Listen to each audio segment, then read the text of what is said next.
Prabhas Baahubali hit. Baahubali 2తో block buster సొంతం చేసుకున్నాడు. సాహో హిట్ కాకున్నా పర్లేదన్నారు. వసూళ్ల వరద నార్త్ లో పెరిగిందన్నారు.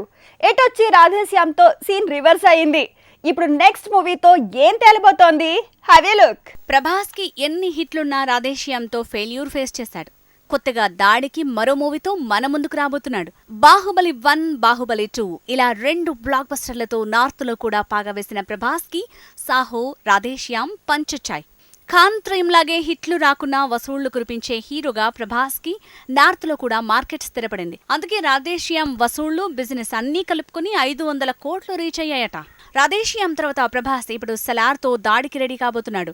తన ఆశలన్నీ ఆ సినిమా మీదే పెట్టుకున్నాడు. 2 హిట్లు 2 ఫ్లాప్ల తర్వాత రాబోతున్న మూవీ అవటంతోనే సలార్ మీద ప్రభాస్ ఆశలు పెరిగాయి. మరి సలార్ మరో కేజీఎఫ్ అవుతుందా అనే మాటలే వినిపిస్తున్నాయి.